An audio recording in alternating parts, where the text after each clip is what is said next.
Now to Capitol Hill, where members of the House Judiciary Committee will hear from FBI Director Christopher Wray this Wednesday. His testimony, of course, comes amid multiple whistleblower allegations that the Bureau mishandled the criminal investigation into Hunter Biden. Republicans are also probing allegations of misconduct and special treatment at the DOJ for the first son. They're lining up testimony from key witnesses after Delaware's U.S. Attorney David Weiss missed a deadline on Thursday to hand over Justice Department communications related to the 5-year-long tax fraud investigation into Hunter Biden. National correspondent Logan Raddick joins us now live with the latest details on where things stand today. Logan, good afternoon. Bianca, good to see you. And it's shaping up to be a busy week here on Capitol Hill because the chairman of the Judiciary Oversight and Ways and Means Committees in the House are now launching a joint investigation into the federal probe into Hunter Biden after the president's son struck a plea deal with the Justice Department. Judiciary Chair Jim Jordan, Oversight Chair James Comer, and Ways and Means Chair Jason Smith are requesting testimony from senior officials at the Justice Department and IRS as they investigate alleged interference by DOJ officials. And the Ways and Means Committee released hundreds of pages of whistleblower testimony last month. IRS whistleblowers Gary Shapley and an unidentified agent say the Justice Department showed a pattern of interference and preferential treatment in the Hunter Biden probe, slow-walking its investigation and delaying enforcement actions in the months leading up to the 2020 presidential election. The Biden Justice Department denies the whistleblower claims and says U.S. Attorney David Weiss had full authority over the case. Shapley alleges he did not. And Shapley also claims that as IRS criminal investigators prepared an affidavit for a search warrant on a storage unit Hunter Biden used for his business records, Assistant Delaware U.S. Attorney Leslie Wolf objected and informed Hunter Biden's lawyers before the search. Iowa Senator Chuck Grassley is also getting involved. He sent a letter to U.S. Attorney David Weiss asking him to respond to a series of questions. And Grassley says, quote, in light of Assistant U.S. Attorney Wolf's alleged questionable and obstructive conduct during the course of your investigation, I'm seeking clarification from you with respect to your knowledge of these allegations and how you've handled them. Now, here on Capitol Hill, the investigation into Hunter Biden's business dealings also continues. Oversight Committee Chairman James Comer says they will release new bank records this week that have not been seen before by the public, showing bank transactions between Hunter Biden and foreign nationals as part of this alleged bribery scheme. Bianca, back to you. Logan Raddick live on Capitol Hill. Thank you, Logan. Good to see you. Well, joining us now to discuss Wray's testimony this week and also the Hunter Biden probes is former Georgia Congressman and former ranking member of the House Judiciary Committee. It is Lieutenant Doug Collins. Good to see you, sir. And alongside Doug is Director of the Oversight Project at the Heritage Foundation, Mike Lowell. Thank you both for joining us. It's good to be with you. Thanks for having me. Colonel Collins. I'm sorry about that.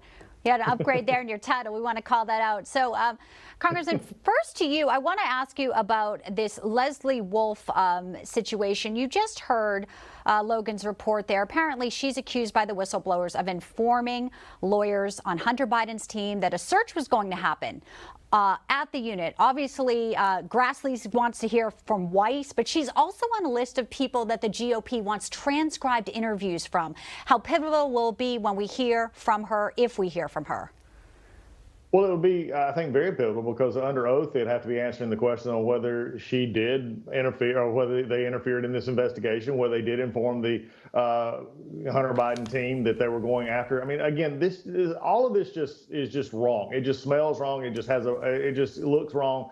And I think that's the problem that everybody's having trouble with. If this was a simple, straightforward investigation of anybody else, these questions wouldn't be asked. But it is looking more and more like that there was preferential treatment in this case, and that the quote full authority given to Weiss was not given. And these whistleblowers, especially from IRS, being cut out of some of this makes it even worse. And for the DOJ to continue to sort of stonewall under the guise of, oh, there's an ongoing investigation, simply raises more and more flags with this this commitment. The problem is DOJ is just not going to participate. And unfortunately, the Republicans are left with very little choices on how to force that participation. Yeah, I mean, will it be just, they're going to have to use the subpoena power here. Let's talk about the tax plea deal for Hunter Biden. Recently there was an op-ed that Eileen O'Connor wrote. You see the title right here, "Throw It in the Trash." Now, she was an assistant attorney general for the Justice Department's tax division for 6 years under George Bush, 30 years as a national tax specialist for the IRS. The question is, the IRS's whistleblowers, clouding things up here. Should it go forward on July 26th? Mike, with respect to the Heritage Foundation, you guys say it may be up in the air. Tell us about your case. You've filed a lawsuit because David Weiss has not released some records under the Freedom of Information Act, and you say this could impact Hunter's tax deal? That's absolutely correct. So to follow up on what the congressman said, someone has to force the issue. So that's what we're doing at the Heritage Foundation. We sued and asked for a preliminary injunction to release the communications between Weiss and the Department of Justice about the Hunter investigation. This goes to the core of what the whistleblowers alleged. And I have some breaking news. Just a couple hours ago, DOJ responded in opposition to our preliminary injunction and admitted they have 2,500 plus pages of records about communications between Weiss and DOJ. So these records exist. They're there. DOJ's fighting to cover them up. But unfortunately for them, a federal judge is going to decide soon. We're preparing our response to their opposition, and hopefully we get this preliminary injunction granted and get these documents out before the July 26 plea hearing deal, which obviously should not go forward. It is a sweetheart plea deal. Wow, that is breaking news there. So 2,500 records that they don't want to give over for the FOIA. I mean, it kind of sounds like, Congressman, a 1023 in the FBI that was, not classified. But when it comes to certain investigations, they want to, use certain types of laws to withhold this information, withhold the transparency. Your reaction to what Mike just said?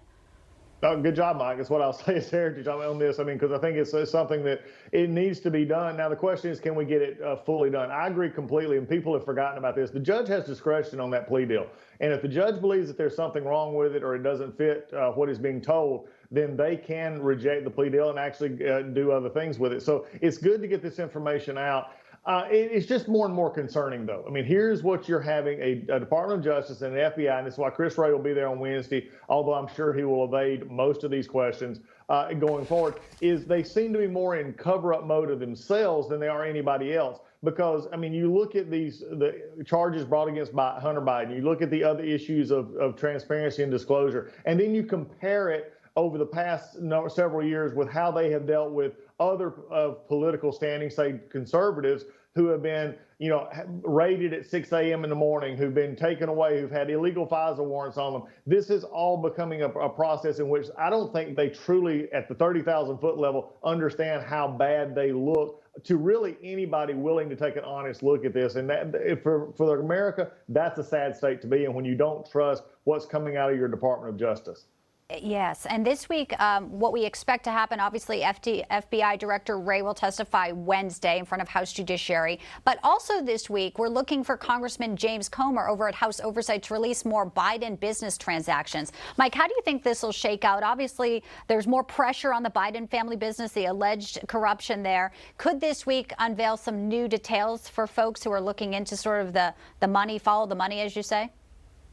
Absolutely. Chairman Comer and his team are cooking with gas. They've been able to get at the bank records and literally provide receipts to the American people. I mean, tens and tens of millions of dollars going into the Biden family, who has yet to even say what this business they were running was that, was worth so many tens of millions of dollars. And I think when Ray's up there, the question should be asked to him: how is it that Comer and other groups on the outside, and even Senator Grassley, have been able to uncover more wrongdoing on behalf of the Bidens than the FBI has been able to do in a decade? It is so obvious that the FBI is weaponized in one direction, and it's just proven day in and day out when we're able, and people on Capitol Hill, to produce this information to the American people to show it. What is the FBI doing? Yeah, 20 seconds to you, Congressman Collins, to button us up here on your thoughts for the week ahead. Yeah, it's going to be a bumpy week for the FBI. And Ray's going to have to be, he's going to be under oath. He's going to have to testify.